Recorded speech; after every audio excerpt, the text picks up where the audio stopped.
Good morning. Psychotherapist Tam here, and today we're going to do part one of processing anger. Now, for those of you that tuned in a few weeks ago for the full moon release, you know that I identified anger as something I was not ready to release, and I'm sure this applies to many others, provided the political climate of our country and numerous other factors that may be much more personal. I mean, anger is an emotion that oftentimes culturally is dismissed or encouraged to bury, squash, without actually processing it in a productive way so that we can release it. So we don't want to squash anger, suppress anger, ignore anger. We want to process it. That is what we want to do. So today, what I'm going to do is a part one of anger processing. This is something I recommend to do for anybody of any age, for that matter. I mean, if you're as young as 6 years old and you can identify enough feelings, then hey, let's do it, okay? So the first thing you want to do is I like to make the visualization of an iceberg. So again, this is just part one. We're not going to start journaling yet. This is just the identifying the feelings. So I'm going to make like an iceberg kind of deal here. And now with icebergs, I don't know what percentage, but I'm going to go say as much as 30% is just the top. When it comes to any iceberg, the majority of the iceberg, beyond half is the point, is below the surface of the water. So literally we could say the same thing for our psyche. This is what everyone sees here, is the anger. Whether that's yelling, screaming, silently seething, this is what we recognize, this is what we see. This is what is being communicated in some way or another, verbally or non-verbally. But below is way more. Beyond 50%, 70%, 80%, maybe even 90% are the various different feelings and probably thoughts as well that is contributing to the anger. Now, it's very useful. Let me move that a little bit. It's very useful to go ahead and Google, look online, and find a feelings wheel, okay? Because that will help you identify some more feelings that may not have come to your mind as it relates to the experience of anger. Such as frustration, which is a type of, a level of anger that's not like seething and aggressive, but it can definitely contribute to that feeling. So let me think about, now there's quite a few things when it comes to feeling angry. So one, I'm going to use first the political climate as an example, okay? Anger, the feeling, because first thing that comes to mind, powerlessness.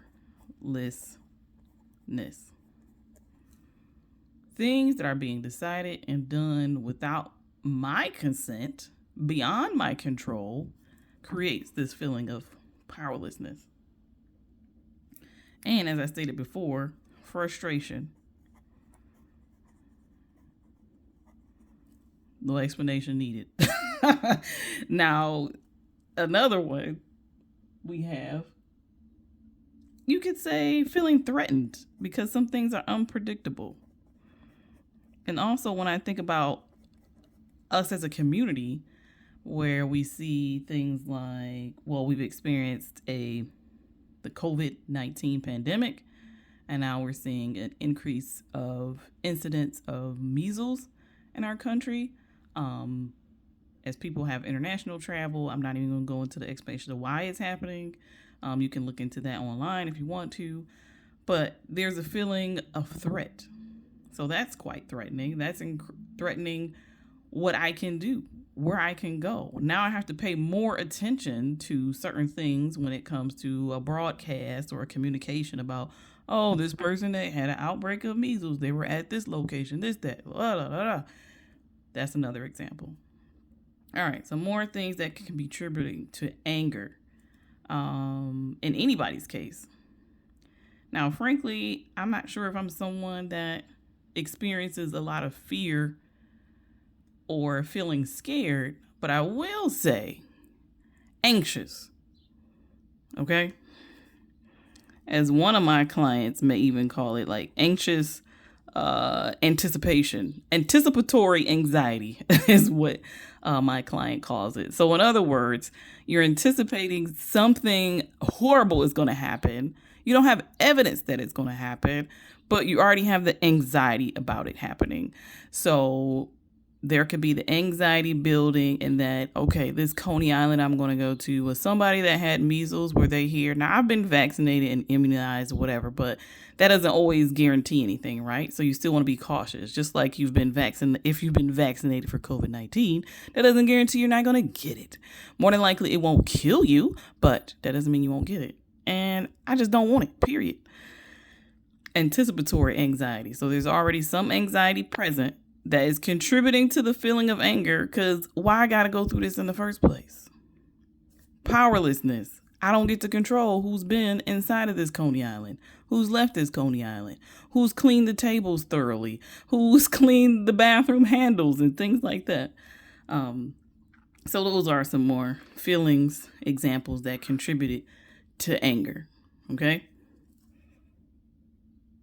Perhaps you may even feel in some moments of anger, but I'm going to, let me write fear anyways, because that does happen for people.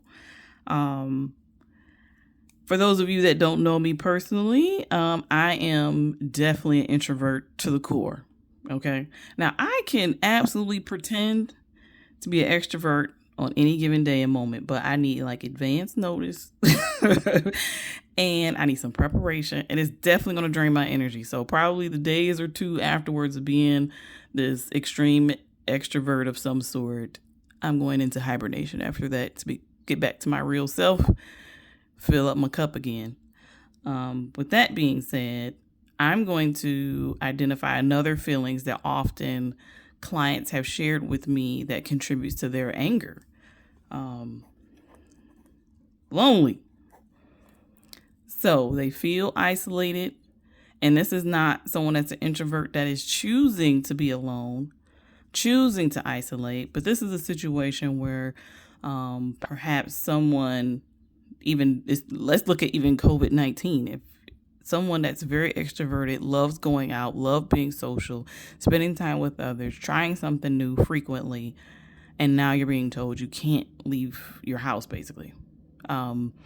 And if you do go anywhere, you have to wear a mask, and you're encouraged to basically stay at home. Loneliness, that's going to be problematic. So I know some people that just the loneliness and the isolation, and they lived alone in the first place to begin with. So they're not with family members, and maybe they did eventually go to their family member's home or something like during COVID, but that feeling of loneliness contributed to that feeling of anger, that it was even happening. And sometimes the mistake that we make during these experiences of anger is that we do a lot of externalizing, or we start blaming. We start pointing the fingers at whomever, whatever, other than looking at within, which is, well, my anger is fueled by these things. Okay, so that's the danger that some of us slip into, is like this immediate deflection,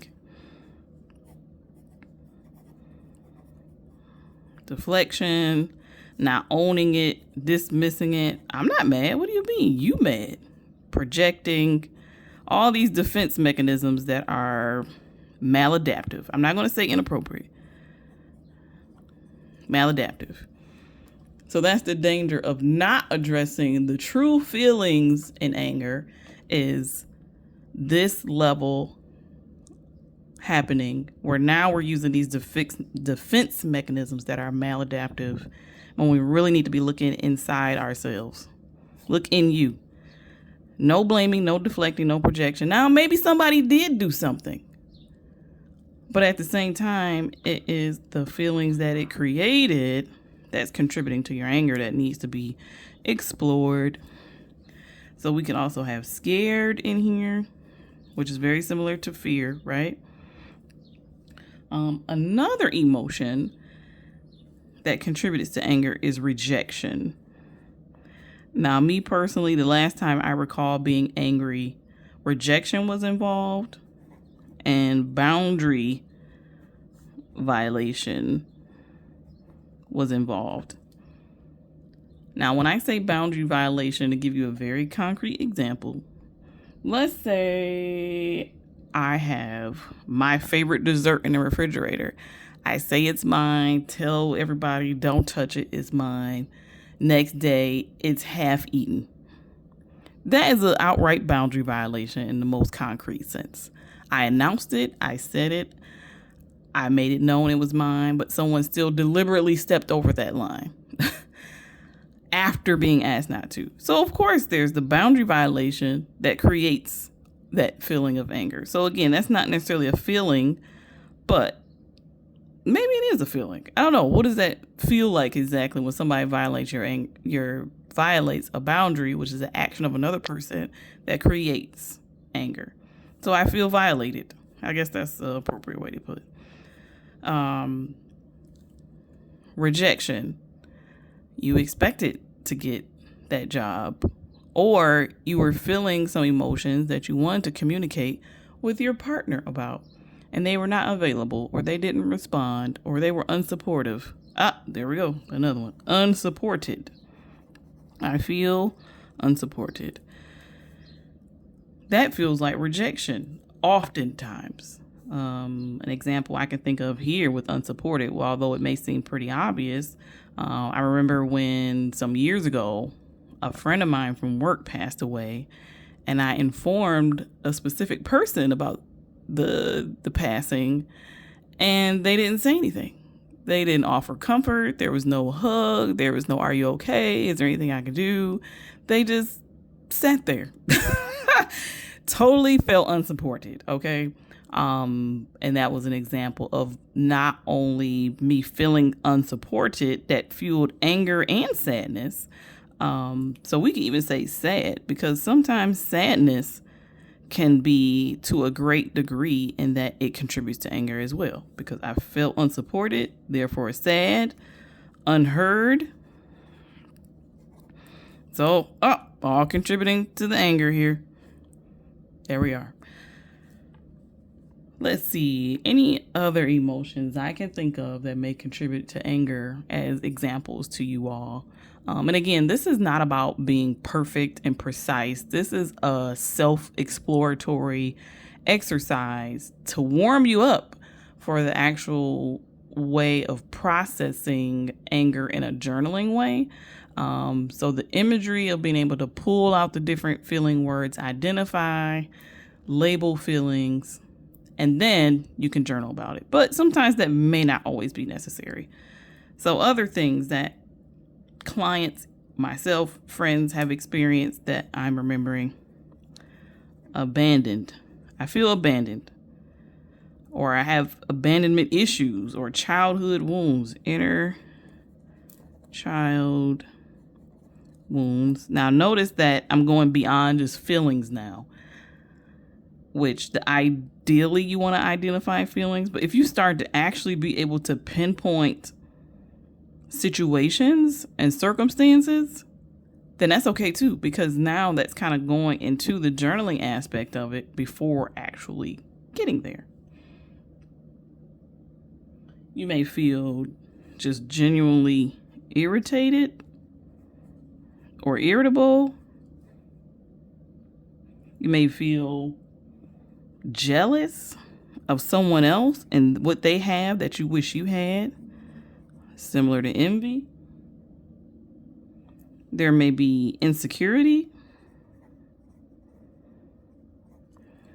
One of my areas of insecurity that I continuously battle with, Lord have mercy, in America, we don't make it any easier, is just body image and size. Now, I'm not going to disclose my weight or anything, but the reality is that I've never been average size. However, I'm not in this state of being morbidly obese in which I can't do physical activity. Like people in that state, that's a different situation. Okay. I'm talking about people that are just different sizes. We're different. We're not supposed to look all exactly the same. But for some reason, now I'm a mom, so I have a what I call my postpartum body. And I am working on accepting what that is. Now, to other people, I look exactly the same. If anything, they're like, oh, you're actually smaller than what you were before you had your daughter. And I am. But at the same time, there's certain parts of me that's not the same. And so there is an acceptance of that I'm working on. So there is some insecurity because there's just some parts that's just not the same anymore. Your stomach is not exactly the same. It may not be huge, but it's just not the same. And if you're a mom, you probably know what I'm talking about. But anyway, so insecurity, which may be related to body image, which may be related to what you can do, what you can't do. It could be anything, but we all have some level of insecurity. So at least identify that as something that does contribute to your anger, because that's the beginning of processing it. Okay. What else? Resentment. Oh man. Disappointment.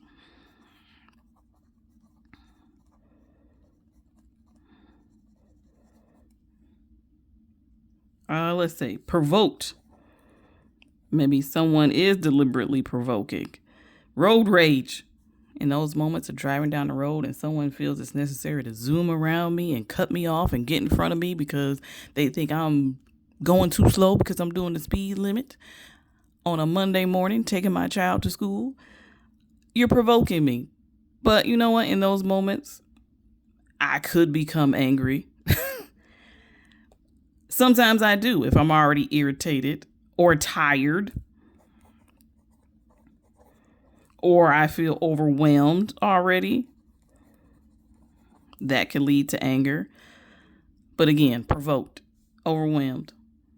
Let's see. Let's think of one more. What's one more emotion that's not so obvious? Hungry.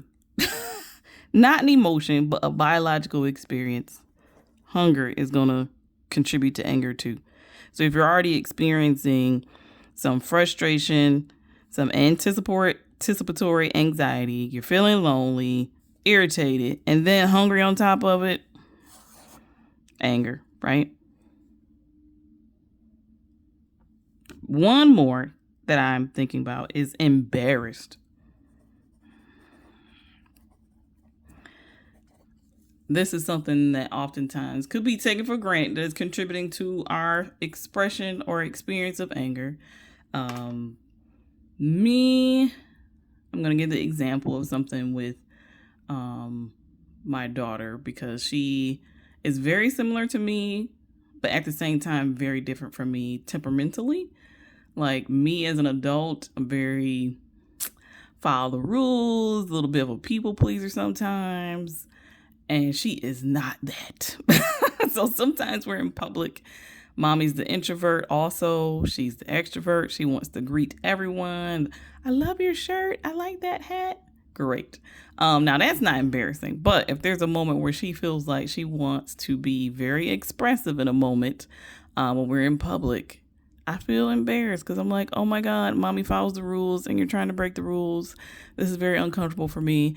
But now that I've gotten to this place of recognizing it, finally within the last year or two, I've recognized that, Tamika, you're experiencing embarrassment, which then kind of makes you more irritated. I don't think I've gotten to the place of anger, but it could get there. Like if it happens 5 times in 20 minutes, there's a likelihood of experiencing anger. So that's my example. Now, your anger iceberg is probably going to look different based upon your experience. My point here today is to identify very common feelings that contribute to our experience of anger. Now, remember, the anger is what we're seeing. That is what is being exhibited, whether it's verbal or nonverbal. That is, I would say, that 30% or even 25% of the iceberg. That is what we see. Okay. So below the consciousness is what we're feeling down here. Okay. And these are the various other feelings that you may experience that contribute to anger. So that's all for today. So that is part one. Next part, I will be exploring what journaling will look like for anger, perhaps. But we'll see. Try this first, and we'll see what we do from there. Thanks for tuning in.